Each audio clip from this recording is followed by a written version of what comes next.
Olá, muito boa noite. Vamos aos destaques do NTV News deste sábado, 28 de janeiro, Dia Nacional de Combate ao Trabalho Escravo. Minas Gerais tem dados alarmantes. Jovem é preso com drogas na MGC 354. E ainda hoje você vai ver. Falta de estrutura e água parada causam alerta no bairro Alto da Serra.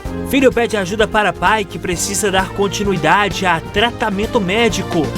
Em Minas Gerais, 20 barragens estão em nível máximo de alerta. Chacina de Unai completa 19 anos. Os destaques e próximos jogos do Campeonato Mineiro. INMET emite alerta para risco de chuva em Patos de Minas.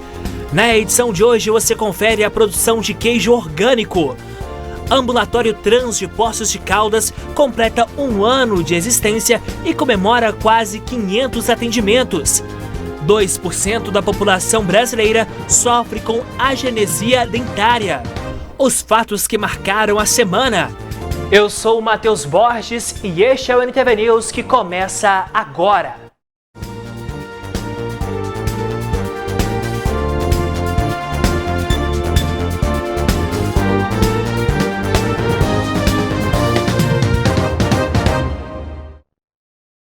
Sete horas da noite e 1 minuto, nós abrimos esta edição te mostrando que a Polícia Militar Rodoviária prendeu na manhã deste sábado um homem de 20 anos de idade. Ele estava inabilitado e conduzia uma moto. Com ele foi apreendida maconha. Durante a operação realizada na MGC 354, no quilômetro 176 em Patos de Minas, um jovem de 20 anos conduzindo uma motocicleta foi abordado. Quando os policiais pediram a CNH, o condutor disse que não era habilitado e se demonstrou assustado com a abordagem. Os militares fizeram buscas na bolsa que o jovem estava transportando e dentro dela foram encontrados 2 tabletes pequenos de maconha.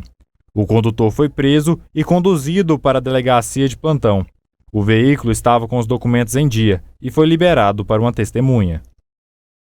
Olha só, a falta de estrutura nas vias públicas do bairro Alto da Serra tem feito com que diversos pontos acumulem água, o que tem gerado preocupação não só por causa da dengue, mas também por outras doenças.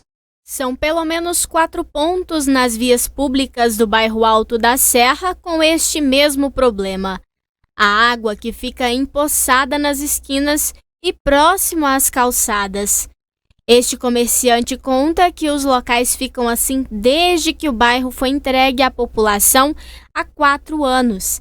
E a preocupação maior é por conta da saúde dos moradores. Além de servir de criadouro para mosquito da dengue, o local também é abrigo para outros germes. Tenho 7 pontos aqui no bairro com esse tipo de problema, entendeu? Aqui na porta do meu comércio, mais na porta dos outros vizinhos ali também. E essa água aí, ela fica com mau cheiro, né? Tem várias bactérias, crianças brincam na água aí. Como se diz, não é só o foco de mosquito da dengue, zika e chikungunya.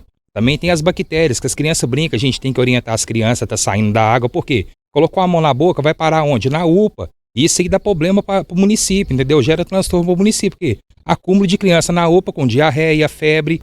Outro problema que identificamos é com relação ao lodo que se formou nestes pontos.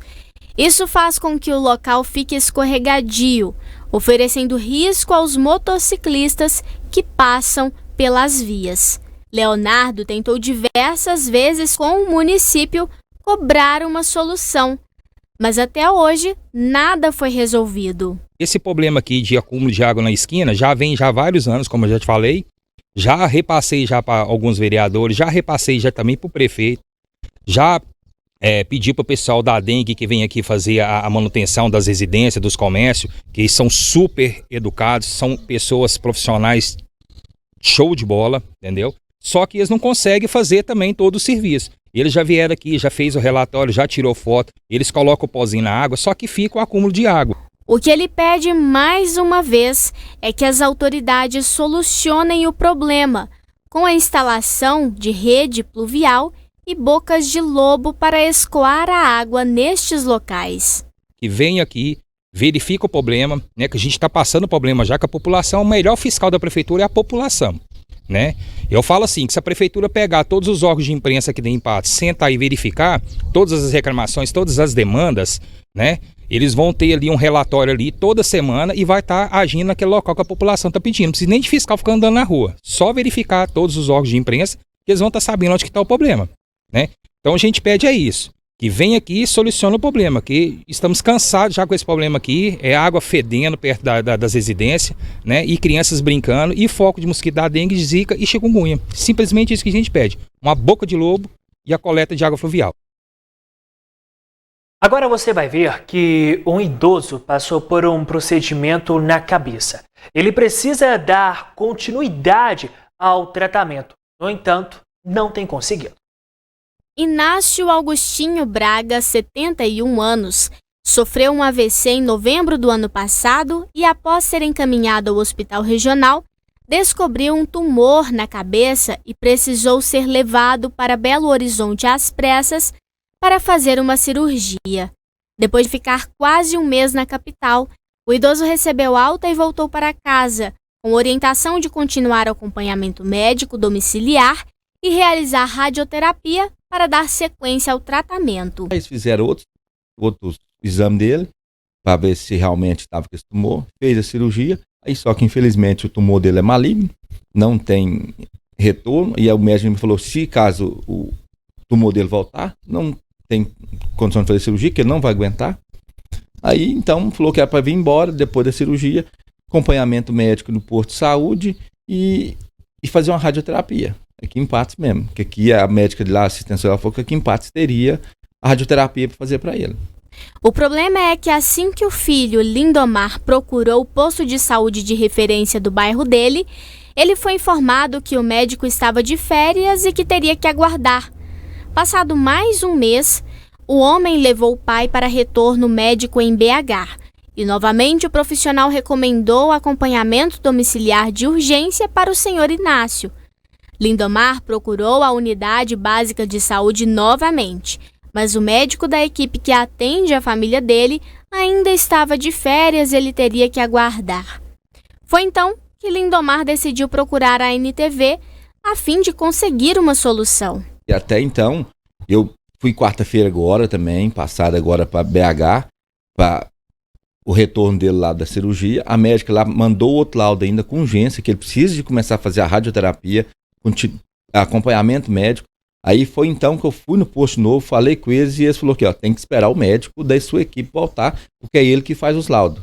Aí então resolvi fazer a reportagem, fazer umas reportagens para ver se adianta. Aí nessa questão, ontem mesmo a enfermeira, mais um médico da outra equipe, esteve aqui em casa para orientar o meu pai aqui. E já falou também que a partir de segunda-feira vai vir nutricionista, eles vão pôr ele num plano, num programa lá também de médico em casa também que vai vir, mas só adiantou isso, só agilizou as coisas pro meu pai depois que eu falei que dá uma reportagem. O pai recebeu os primeiros atendimentos em casa e já está com as consultas agendadas para a próxima semana.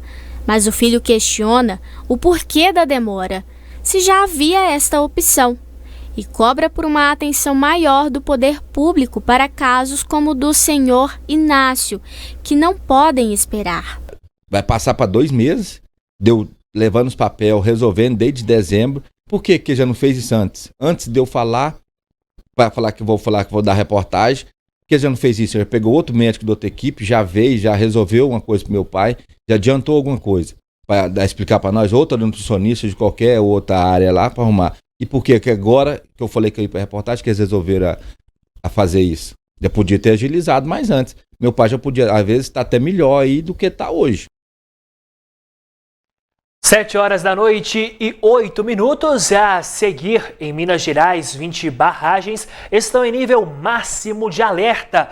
E você vai ver que chacina de Unai completa 19 anos. O NTV News volta depois do intervalo. O rompimento da barragem da Vale em Brumadinho já completou 4 anos. Familiares convivem com o luto, a dor, a insegurança de novas tragédias. Para você ter ideia, aqui no estado, 20 barragens estão em nível máximo de alerta.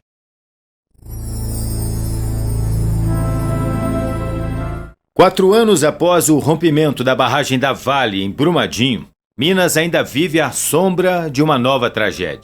De acordo com a Agência Nacional de Mineração, órgão que regula o setor, o Brasil tem hoje 75 barragens em situação de emergência. 20 dessas estão no nível máximo de alerta. 12 ficam em Minas Gerais e 2 delas são da Vale, uma em Barão de Cocais e outra em Ouro Preto. As 2 estão em processo de descomissionamento. Valdir trabalhou em companhias de mineração. Hoje é consultor da Associação dos Municípios Mineradores. Ele diz que as prefeituras não têm autonomia sobre a atuação das empresas e cobra maior presença do governo federal para a fiscalização das barragens. Hoje, tem 40 funcionários e fiscais concursados aguardando nomeação para virem trabalhar. Minas Gerais, que tem metade das 911 barragens que o país tem, e as maiores barragens de risco estão aqui, tem 5 fiscais efetivos e, se não me engano, 6 ou 7 em caráter temporário. Nesse concurso, que estamos aguardando a nomeação de 40, 12 serão para Minas Gerais. Mais que dobra a capacidade de fiscalização de barragens aqui. Avalanche de lama e resíduos de minério matou 270 pessoas em Brumadinho. A Avabrum, a Associação de Brumadinho, contabiliza 272 vítimas, já que 2 mulheres morreram grávidas. 3 corpos ainda não foram encontrados e até hoje ninguém foi julgado pelos crimes. Em dezembro passado, o STF decidiu que cabe à Justiça Federal processar e julgar a ação penal. A decisão acatou o recurso dos advogados de Fábio Schwartzman, ex-presidente da Vale. Ele é um dos 16 indiciados pela prática de homicídio qualificado. A presidente do Supremo Tribunal Federal, ministra Rosa Weber, determinou à Justiça Federal que promova imediatamente o andamento do processo penal que apura responsabilidades por crimes cometidos pelo rompimento da barragem da Vale em Brumadinho. O objetivo da decisão é evitar a prescrição dos crimes. A procuradora do Ministério Público Federal recebeu os autos do processo na sexta-feira e garante que não há chance de extinção da pena por demora na tramitação do processo. O MPF ratificou a denúncia inicial do Ministério Público do Estado, que também cita empresas por crimes ambientais. A gente vai dar sequência a esse trabalho do Ministério Público Estadual e trabalhar com celeridade, porque este processo, assim como há uma preocupação em dar prioridade a esses casos mais graves. E não tem dúvida que esse rompimento da barragem de Brumadinho, com a morte de 270 pessoas, é um crime bastante grave, com repercussão, não é à toa, inclusive internacionalmente. Então, este é um processo que tem foco, que tem preocupação com celeridade. Esse é o recado que a gente passa para as vítimas que sobreviveram, né, e também para os parentes das vítimas que, infelizmente, se foram. Pois é, agora você vai ver que a chacina de Unai completa 19 anos. O crime ficou conhecido internacionalmente. Olha só. 28 de janeiro é uma data que há 19 anos se tornou um símbolo da brutalidade. Unai, no noroeste de Minas, foi palco de uma chacina. Os auditores fiscais do trabalho Eratóstenes de Almeida Gonçalves, João Batista Soares Lage e Nelson José da Silva e o motorista Ailton Pereira de Oliveira foram assassinados em uma operação de rotina que investigava o trabalho escravo na região. Desde então, o crime que chocou o país entrou em um imbróglio judicial que segue vivo, assim como a lembrança dos familiares daqueles que se foram. As investigações foram finalizadas ainda em 2004, ano da chacina, mas desde então, ações na justiça vêm prolongando o processo. Em 2022, o prefeito da cidade, Antério Mânica, foi condenado a 64 anos de prisão como um dos mandantes dos assassinatos. Ele foi o último a receber uma condenação final, mas ainda recorre em liberdade. Ao completar 20 anos, o crime prescreve. Depois disso, não será mais possível a punição de quem está guardando recursos. O dia 28 de janeiro é também o Dia Nacional do Combate ao Trabalho Escravo no Brasil. A data é uma homenagem a quem morreu lutando para acabar com uma dura realidade. que depois de quase 2 décadas ainda persiste no Brasil. O dia representa uma luta por justiça, a mesma que os familiares das vítimas de 2004 aguardam que seja feita. 7h, 17 minutos. A seguir aqui no News, os destaques dos próximos jogos do Campeonato Mineiro. INMET emite alerta para forte chuva que deve atingir Patos de Minas neste domingo. Nós voltamos já.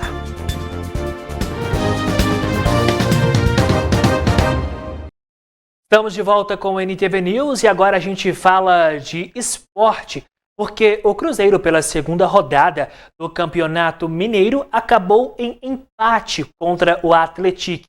O jogo terminou em 1-1. Neste sábado, a Patrocinense iria viajar para enfrentar o Ipatinga. Porém, os jogos do time da casa seguem suspensos até a decisão final do STJD, prevista para o dia 31 de janeiro. Ainda neste sábado, às 16 horas, a Caldense recebeu o Democrata de Governador Valadares no estádio Ronaldão. Também às 16 horas, o Democrata de Sete Lagoas recebeu o Pouso Alegre, na Arena do Jacaré. No domingo, às 11 horas, o Atlético Mineiro viaja até Tombos para encarar a Tombense no estádio Soares de Azevedo. Ainda no domingo, às 18h30, o América Mineiro recebe na Arena Independência a equipe do Vila Nova. Na próxima sexta-feira, às 8h30 da noite, o Democrata de Governador Valadares recebe o Atlético no estádio Mambudão. No próximo sábado, às 16 horas, o Democrata de Sete Lagoas recebe o Vila Nova na Arena do Jacaré. No mesmo dia, às 16h30, é dia do primeiro clássico no Campeonato Mineiro. O América Mineiro, como mandante, enfrenta o Cruzeiro. Ainda no sábado, às 17 horas, o Pouso Alegre recebe a Patrocinense no estádio Manduzão. O último jogo do dia é entre Tombense e Caldense, no estádio Soares de Azevedo. O Ipatinga receberia o Atlético Mineiro, porém, como noticiado, as partidas do clube seguem suspensas. 7h22, vamos a um giro de notícias que marcam este sábado.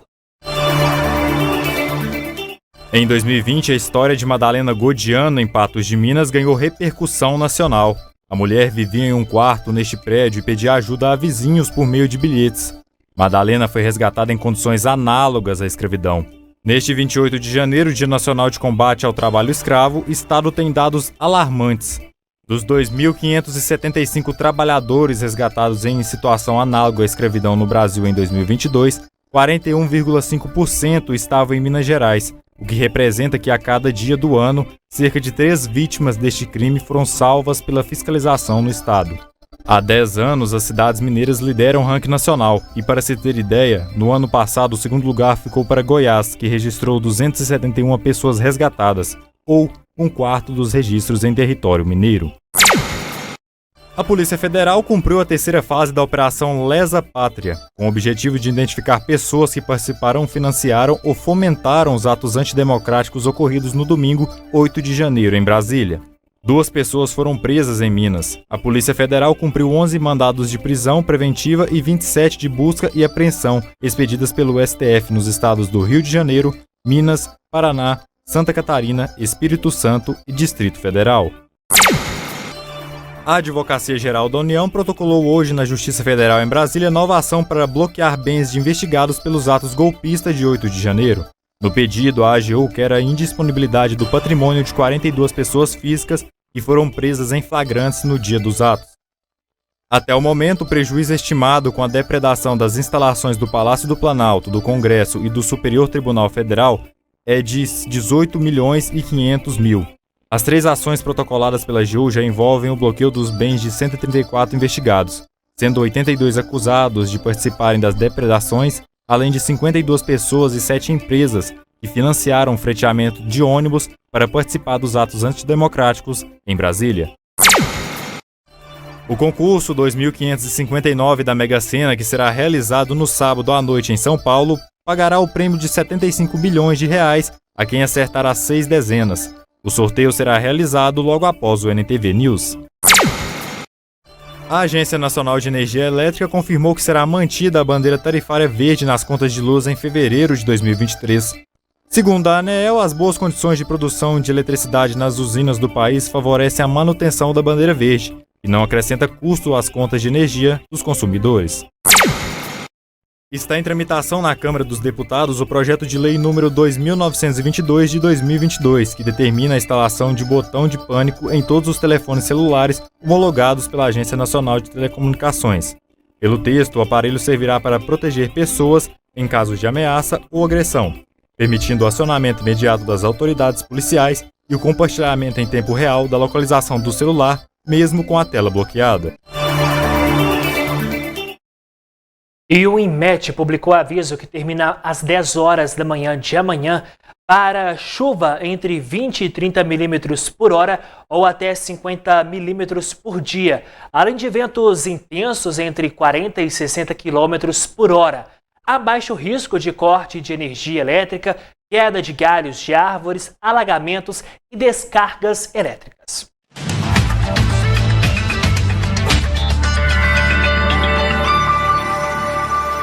Em Patos de Minas, as temperaturas variam entre 19 e 27 graus no domingo, e na segunda, de 19 a 26 graus. Em Lagoa Formosa, a previsão para o domingo é de mínima de 19 e máxima de 26 graus. Na segunda, variam de 19 a 25 graus. Em Carmo do Paranaíba, variam de 19 a 26 amanhã e na segunda, de 19 a 25 graus. Já em São Gonçalo do Abaeté, mínima de 20 e máxima de 29 graus no domingo. Na segunda, variação de 19 a 30 graus. Em Lagamar, as temperaturas variam entre 19 a 28 no domingo. Na segunda, de 19 a 27 graus.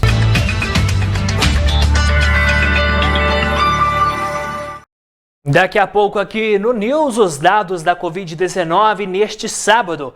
E você vai ver que Ambulatório Trans de Poços de Caldas completa 1 ano de existência com quase 500 atendimentos.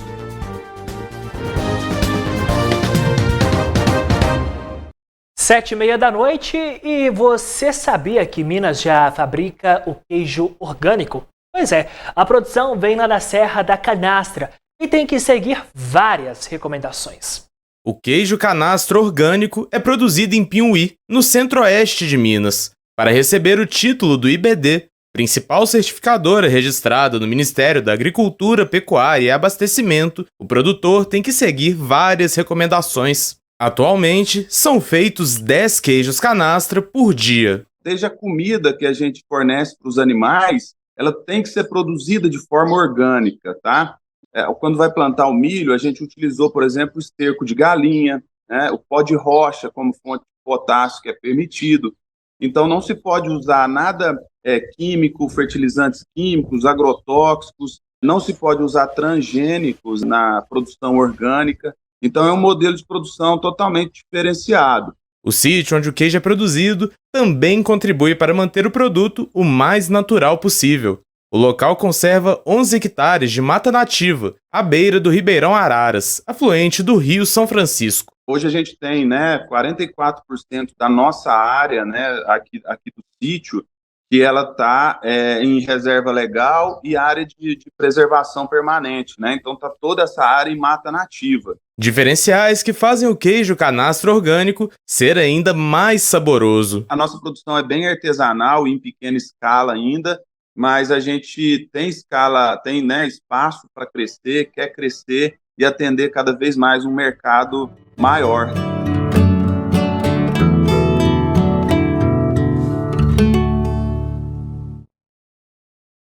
Agora a gente fala de saúde de Covid-19, porque, segundo dados do consórcio de veículos de imprensa, o Brasil tem 696.785 mortes pela doença. Além disso, tem 36.805.967 casos confirmados. A média móvel de mortes está em 77 óbitos diários, o que indica uma tendência de estabilidade pelo segundo dia consecutivo. A média de casos conhecidos está em 11 mil casos por dia, a mais baixa desde 16 de novembro, quando marcou a média de 8.722 casos conhecidos. A tendência é de queda. A vacinação é de 108 milhões e 500 mil brasileiros que já tomaram a dose de reforço. 11 milhões e 100 mil crianças estão totalmente imunizadas ao receber pelo menos 2 doses de vacinas. Minas Gerais não atualizou os dados neste sábado. Dessa forma, então, vamos aos dados da Covid-19 em Patos de Minas por meio do painel coronavírus que aparece na tela da sua TV. Neste momento, nós temos 81 pessoas que estão em casa se recuperando da doença, são 624 óbitos. Neste momento, nós não temos nenhum patense em leito clínico ou internado em leito de UTI. Neste momento também a gente chama a sua atenção porque nós temos 2 pessoas que estão internadas em leitos clínicos e uma pessoa que está em UTI. Essas pessoas que moram fora de Patos de Minas, mas que estão internadas aqui no município. O ambulatório trans de Poços de Caldas completa 1 ano de existência com quase 500 atendimentos. No mês em que se comemora a visibilidade trans, o Centro de Referência em Cuidado Transpecíficos, Ambulatório Trans, completa 1 ano de funcionamento em Poços de Caldas. Atendimentos entre consultas de enfermagem, atendimentos médicos, psicológicos, de serviço social. Além disso, a gente também tem feito alguns atendimentos em grupo, cuidados com a família também, reuniões familiares de orientação e acolhimento. Nesse ano de trabalho, a gente teve bastante desenvolvimento também de atividade de educação continuada, educação permanente dentro da rede também de atenção básica. A gente trabalha com fomentando o entendimento do cuidado para as questões relativas a gênero, sexualidade dentro da rede. A implantação do ambulatório no município, um dos poucos no estado, segundo o médico, é um grande avanço no que diz respeito ao atendimento de pessoas transpecíficas. É um avanço muito grande para Poços e para a região fornecer esse tipo de cuidado, principalmente para uma população muito vulnerável, A população LGBT, de modo geral, ela tem uma expectativa de vida mais baixa do que a população em geral, principalmente por questões relativas à vulnerabilidade, violência, questões de saúde mental também, e a população trans ainda assim tem uma expectativa de vida mais baixa ainda, em torno de 35, 36 anos de vida de expectativa. Então fornecer cuidados específicos, orientação psicológica, orientação em termos sociais e o cuidado médico especializado para esses indivíduos acaba garantindo uma qualidade de vida boa para essa população aqui. Então, para a cidade, para a região, é um avanço muito grande. Bom, agora são 7 horas da noite e 35 minutos. Agora há pouco, um princípio de incêndio foi registrado em uma empresa de sementes próximo a Santana de Patos. É isso mesmo, equipes do Corpo de Bombeiros foram acionados para uma ocorrência próxima a Santana de Patos. Chegando no local em uma empresa de sementes, depararam com os funcionários já isolados e com a sirene de incêndio acionada. Um elevador da área de serviço estava com as chamas no estágio inicial. O Corpo de Bombeiros rapidamente conteve as chamas. Maiores detalhes você acompanha no nosso telejornal de segunda-feira. É com você, Matheus Borges. Muito obrigado, Diego. Você que está em casa, você sabe o que é a genésia dentária? Pois é, ela é mais comum da dentição permanente e consiste na ausência congênita de dentes. Cerca de 2% da população brasileira sofre com esse tipo de doença. A genesia dentária é a falta de pelo menos um dente, com exceção dos sisos. Pouco comum, afeta cerca de 2% da população brasileira. Até os anos 2000, a gente acreditava que a genesia dentária estava associada a uma questão evolutiva. Como o espaço intermaxilar foi diminuindo com a evolução, essa ausência ia ser normal, ia ser padrão com o tempo. Hoje em dia a gente descobriu que a genesia dentária ou anodontia está mais associada a fatores genéticos e não tanto ambientais. A gente precisa dos dois, mas o fator genético é mais dominante. Essa anomalia é dividida em 3 tipos: hipodontia, que é quando falta até 6 dentes, oligodontia, que é a ausência de mais de 6 dentes, e anodontia, que é quando o paciente não tem os dentes permanentes. A genesia anodontia ela é mais comum nos incisivos laterais superiores, que seriam esses 2 dentinhos, ou nos segundos premolares inferiores, que seriam esses dentes, e nos terceiros molares. São os elementos que a gente mais vê acontecer isso. Juan conta que tinha agenesia. A condição o prejudicava até na hora de dormir. Eu nasci só com 3 dentes cisos e eu precisei remover os 3. E estava causando muita dor de cabeça, eles estavam desalinhando os outros dentes, aí eu precisei remover todos. Atrapalhava meu sono, até para comer, porque doía bastante. Camila explica que em cada caso há uma forma de tratamento e que o paciente precisa ter no mínimo 18 anos. No caso dos incisivos superiores laterais, o canino, a presinha, acaba deslocando, ela vestibulariza, ela chega um pouquinho para frente. E um dos tratamentos seria reanatomizar, deixar ela com um contorno mais bonito para aparecer o dentinho que teve ausência, ou a gente abre um espaço com ortodontia, com o aparelho e coloca um implante. No caso do premolar inferior, a gente tenta manter esse dentinho em boca por mais tempo, para que não atrapalhe a esfoliação, o nascimento dos outros dentinhos, porque o dente permanente precisa da raiz como direcionamento para nascer, para erupcionar. Então, a gente vai avaliar de acordo com o paciente qual o melhor caso para ele, que o prognóstico dele vai ser mais favorável. No caso dos terceiros molares, os sisos, a gente vai avaliar a indicação de extração. A grande maioria dos casos, a gente indica a extração porque o paciente não tem espaço no arco, o que vai dificultar a higienização dele e pode prejudicar os demais dentes.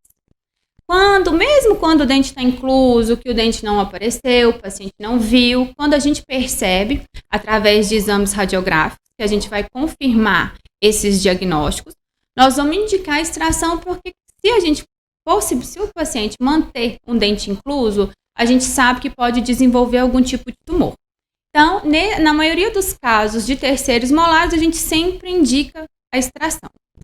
E no caso dos premolares inferiores, a gente tenta manter para depois colocar um implante e devolver função para o paciente. Que a principal busca da odontologia é que o paciente tenha função e estética e seja um paciente satisfeito com o seu próprio sorriso.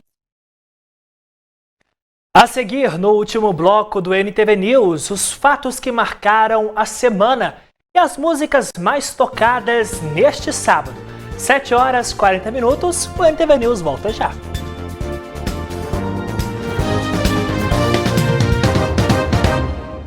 Confira agora os fatos que marcaram esta semana. Durante a Operação Rota Segura, a Polícia Militar Rodoviária abordou o motorista de um Gol emplacado em Brasilândia de Minas, ocupado por um adolescente de 17 anos e um rapaz de 20 anos que estavam no banco traseiro. Um deles demonstrou inquietação durante a abordagem e os militares decidiram fazer uma vistoria no interior do veículo e encontraram na mochila do adolescente 2 barras grandes de maconha e uma barra média, também da droga. O condutor do veículo disse que havia dado carona para os 2 envolvidos no terminal rodoviário de Patos de Minas, com destino a João Pinheiro. O menor foi apreendido e o outro suspeito preso por tráfico de droga e foram conduzidos à Delegacia de Polícia Civil de plantão, juntamente com a droga apreendida. Uma reunião entre moradores da comunidade, empresários que estavam próximos à estrada de Alagoas e prefeitura foi realizada nesta segunda-feira para anunciar o início das obras de pavimentação da via, que deve começar em março deste ano.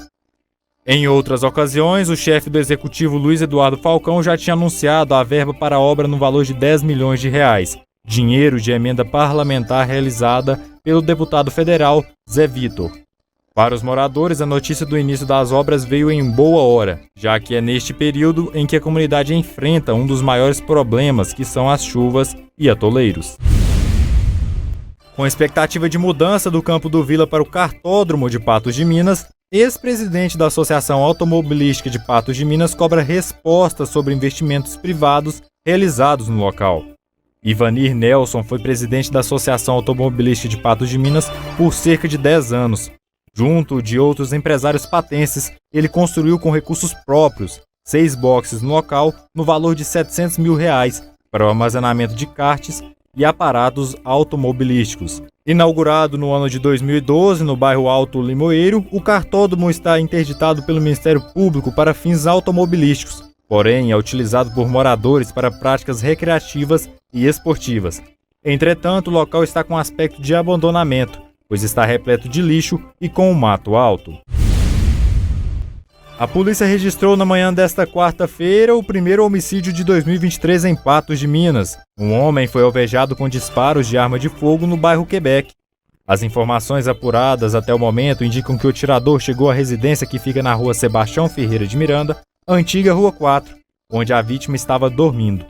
O autor do assassinato atirou contra o rosto de Bruno Ferraz Rocha, de 32 anos, mais conhecido como Baiano, e morreu no local. As motivações que levaram ao ataque violento, assim como a autoria do crime, ainda estão sendo levantadas. A polícia encontrou uma bicicleta abandonada nas proximidades da casa que pode ter sido utilizada pelo criminoso. Na quinta-feira, aconteceu a reunião extraordinária convocada para votar o projeto de lei número 5630 de 2023, que autoriza a redistribuição dos recursos para pagamento dos funcionários da saúde. O projeto foi aprovado por 12 votos a 0. Ao todo, 7 milhões de reais serão redirecionados para outras áreas da saúde. Nesta sexta-feira, um garoto de 10 anos teve que ser controlado após um surto psicótico na rua Amapá, bairro Santa Terezinha. Ele estava com 2 facas.